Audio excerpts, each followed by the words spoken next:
Kita bisa menjadi seorang spiritualis murni tanpa terikat, bro.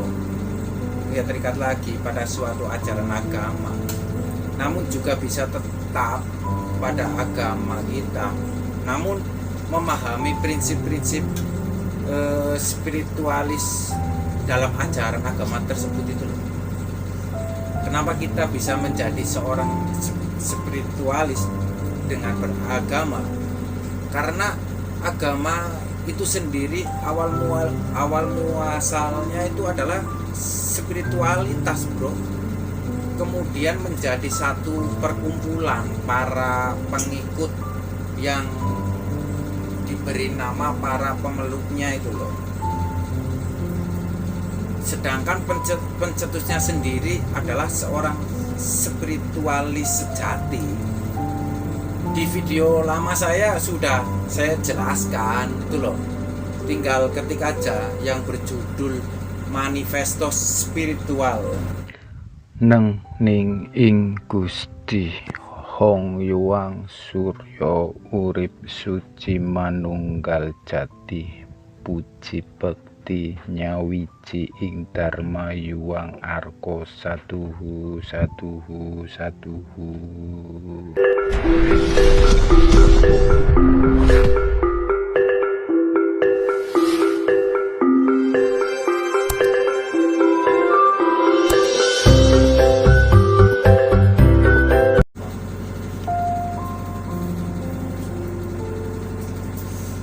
Rahayu Mardika sugeng dalu kadang kula mapan wonten teng pundi kemawon langkung slamet sedayanipun satu.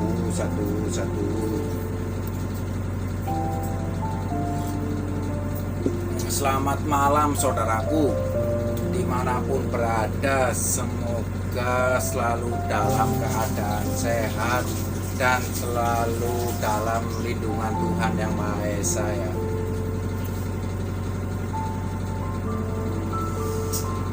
Sugeng pepanggihan malih kali kula wonten teng channel YouTube Putra Jawa Channel, dan jangan lupa terus dukung channel YouTube ini biar terus berkembang dan bisa mengedukasi generasi muda bangsa ini dengan cara like, komen, share, subscribe, dan jangan lupa nyalakan lonceng notifikasinya ya guys, biar tidak ketinggalan video-video terbaru dari saya Putra Jawa Channel. Dan saya ucapkan matur nuwun sangat, terima kasih banyak kepada sedulur-sedulur kula yang sudah mendukung dan mensupport channel ini. Semoga channel YouTube ini bisa menginspirasi banyak orang dan bisa bermanfaat mengedukasi masyarakat dan generasi muda bangsa ini supaya bisa berpikiran secara rasional itu. Langsung saja, malam hari ini saya akan menjelaskan tema tentang apakah orang spiritualis itu tidak sembahyang atau ibadah seperti orang-orang beragama. Sebuah pertanyaan yang menarik ini untuk diulas dari salah satu jiwa yang mulai tercerahkan, anggota subscriber baru Putra Jawa. Seseorang spiritualis itu adalah orang yang setiap saat, setiap waktu, dan di setiap tempat selalu melakukan ibadah, bro. Jadi ibadahnya banyak sekali dan tiada waktu tanpa ibadah. Hanya ibadahnya yang dimaksud dalam spiritualis itu berbeda dengan yang dimaksud oleh kebanyakan agama. Dalam spiritualis, ibadah itu adalah melakukan sesuatu, atau bahasa Inggrisnya itu do something, melakukan sesuatu yang bermanfaat bagi dirinya sendiri dan orang lain, atau untuk alam semesta dan seisinya ini loh, di bumi ini. Atau do this thing for being for creator on earth. Seorang spiritualis selalu melakukan apa yang dikerjakannya dengan sukacita dan perasaan bahagia, dan bukan karena kewajiban atau keterpaksaan, bro. Jadi ketika ia melakukan apapun dengan rasa bahagia dan bukan karena kewajiban, maka sepanjang hari ia akan merasa bahagia tanpa merasa terbebani oleh kewajibannya itu loh.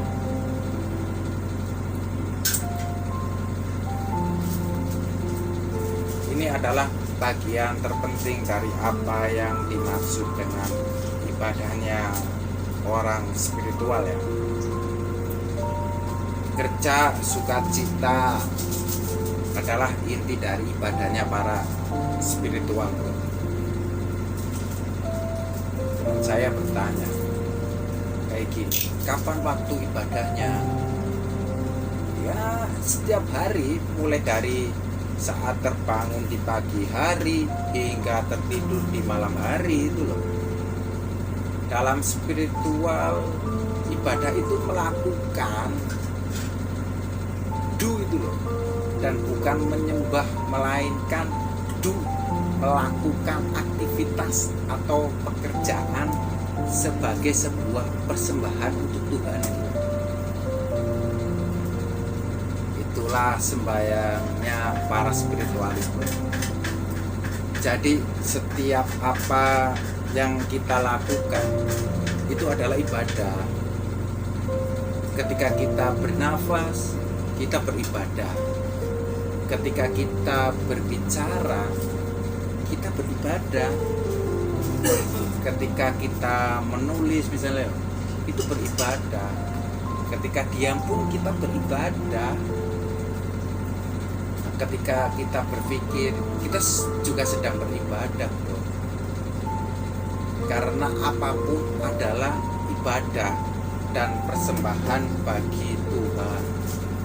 Maka apapun yang dilakukannya adalah sesuatu yang bermanfaat bagi dirinya dan orang lain.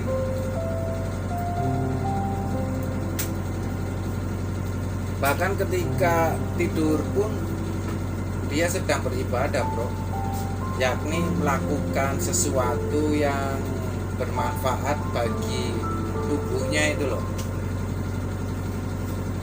Karena setiap aktivitas adalah ibadah kepada Tuhan, maka yang dilakukannya hanyalah hal-hal yang memberi manfaat itu loh. Ya, memberi manfaat bagi dirinya sendiri dan orang lain. Ibadah itu dimulai sejak kita terbangun dari tidur. Ketika kita bangun di pagi hari, menghirup udara pertama dalam keadaan sadar dari tidur, itu adalah ibadah. Melakukan sesuatu itu loh yang bermanfaat bagi tubuh. Kemudian dia bangkit dari kasur untuk merapikan kasur atau kamar tidur. Ini juga ibadah. Melakukan apa itu ibadah kedua yang kita lakukan, itu mengucapkan doa terima kasih pada semesta masih diberikan udara secara gratis itu loh. dan bisa bernafas lega tanpa membeli oksigen dalam bentuk tabung, itu juga ibadah bro, ibadah ketiga. Melakukan keluar kamar untuk pergi ke dapur, mempersiapkan sarapan pagi bagi dirinya sendiri atau keluarga, itu ibadah keempat juga tuh loh. Dan begitu seterusnya lah. Contoh, ketika saya menjelaskan di video ini dari pertanyaan yang diajukan oleh seseorang teman subscriber baru, di sini juga saya beribadah itu loh. Saya melakukan dengan sukacita dan bahagia tanpa merasa ini adalah sebuah kewajiban yang membebani saya. Itulah kenapa ketika ada pertanyaan yang belum saya jawab, saya tidak akan jawab. Iya, saya akan tidak jawab dulu karena saya tidak ingin menjawab pertanyaan itu sebagai kewajiban dan karena keterpaksaan itu loh. Saya ingin setiap jawaban yang saya berikan di sini adalah dari hati yang sukacita dan bahagia, agar orang yang mendengarkan juga akan merasakan sukacita dan tercerahkan ketika mendengarkannya. Orang spiritualis tidak diajarkan melakukan sesuatu atas dasar kewajiban bro. Orang spiritualis diajarkan untuk mengerjakan sesuatu sebagai suatu persembahan darinya untuk Tuhan. Dalam bahasa Nasrani itu biasanya sering disebut sebagai kerja pelayan itu. Namun intinya adalah ketika seseorang spiritualis melakukan sesuatu, itu adalah persembahan darinya kepada Tuhan. Karena itu bukan kewajiban, melainkan persembahan itu. Maka seorang spiritualis akan mengajarkan apapun yang ia kerjakan dengan sangat sungguh-sungguh untuk memberikan hasil yang terbaik gitu.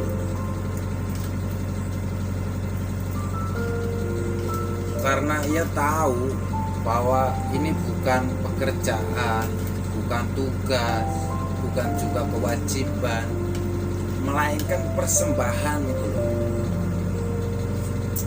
Itulah sembahyangnya para spiritual, melakukan apapun sebagai bentuk persembahan pada Tuhannya.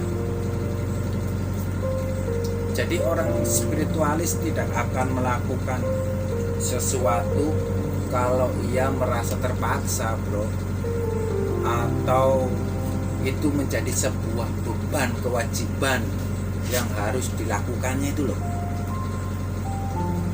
Nah, dalam spiritualis itu tidak ada yang namanya hukuman atau ancaman.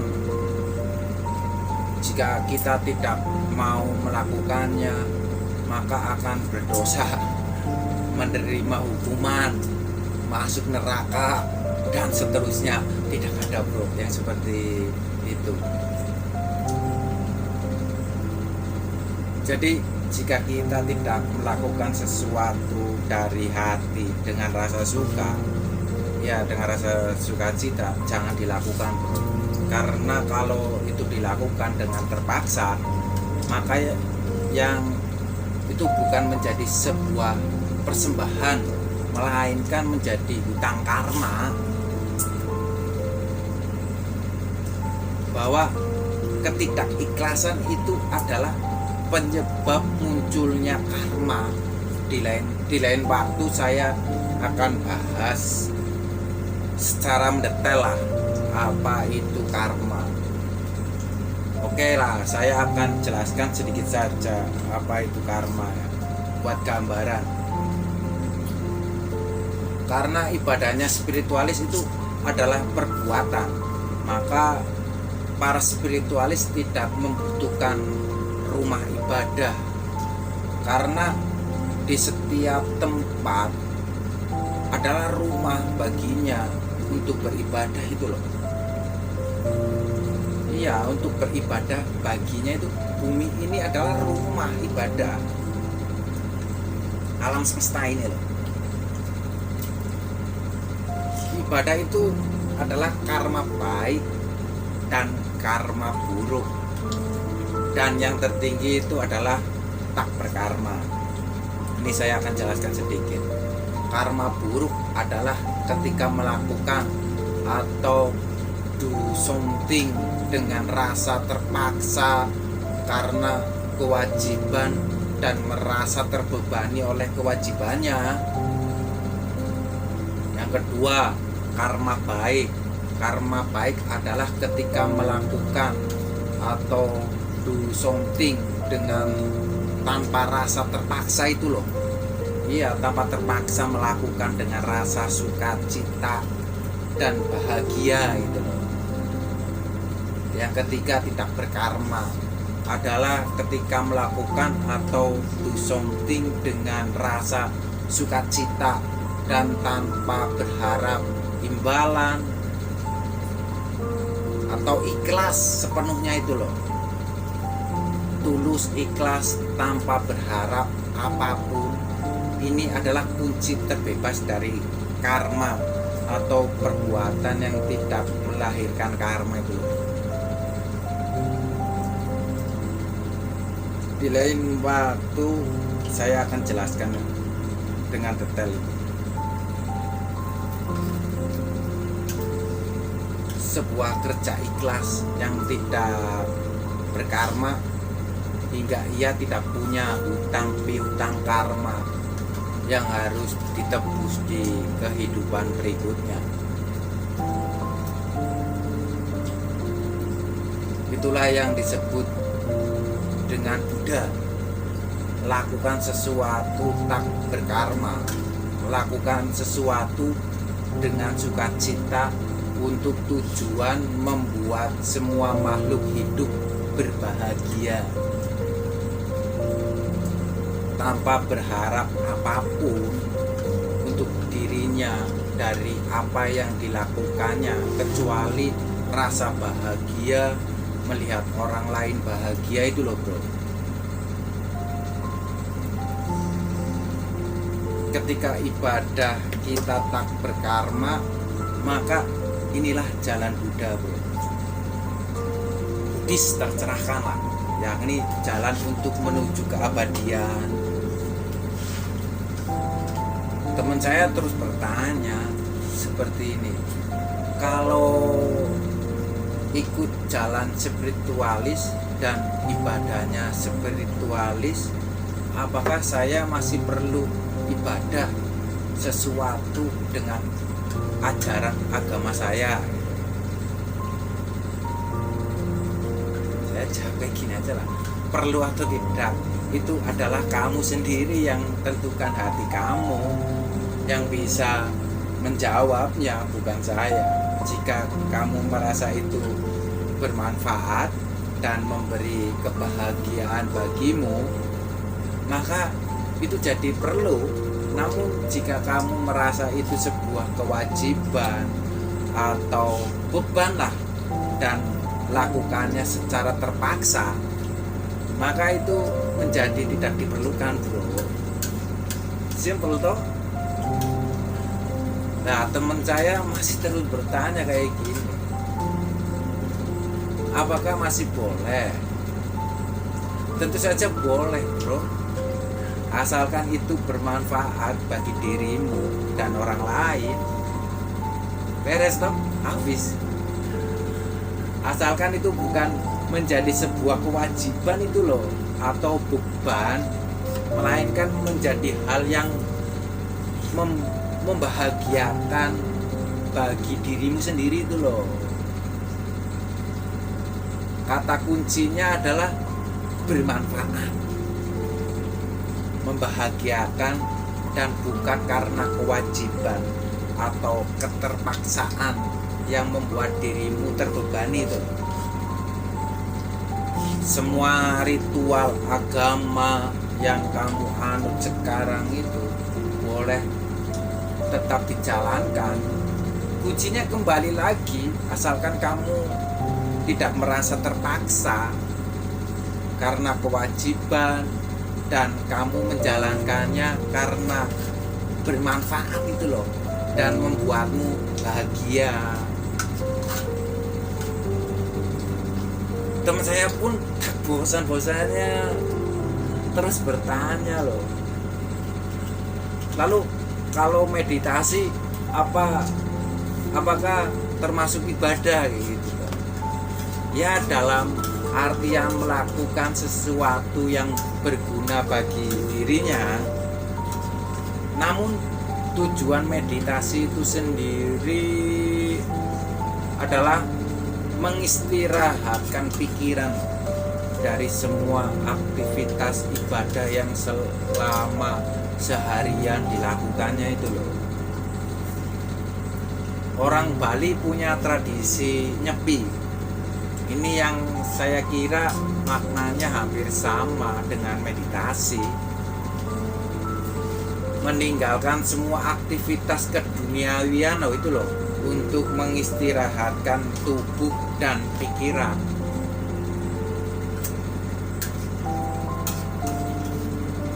Nah, jadi itulah ibadahnya orang spiritual. Jadi jika kita berjumpa seseorang spiritual sejati, yang benar-benar sejati, mungkin bayangan saya seperti Sang Buddha itu loh, tercerahkan dia. Maka kita akan melihat setiap ia melakukan apapun terpancar sukacita di wajahnya itu loh. Dan ketika ia melakukan apapun, ia melakukan untuk persembahan dari dirinya untuk Tuhannya itu loh. Inilah sebenarnya ibadah dari seorang spiritualis sejati. Nah, teman saya pun masih bertanya, lalu apakah seseorang spiritual itu juga bisa beragama? Kita bisa menjadi seorang spiritualis murni tanpa terikat bro. Ya, terikat lagi pada suatu ajaran agama, namun juga bisa tetap pada agama kita, namun memahami prinsip-prinsip spiritualis dalam ajaran agama tersebut itu. Kenapa kita bisa menjadi seorang spiritualis dengan beragama? Karena agama itu sendiri awal muasalnya itu adalah spiritualitas bro. Kemudian menjadi satu perkumpulan para pengikut yang diberi nama para pemeluknya itu loh. Sedangkan pencetusnya sendiri adalah seorang spiritualis sejati. Di video lama saya sudah saya jelaskan itu loh. Tinggal ketik aja yang berjudul Manifesto Spiritual. Ada itu loh. Demikian yang bisa saya sampaikan. Kalau ada salah dalam tutur kata, saya minta maaf sebesar-besarnya.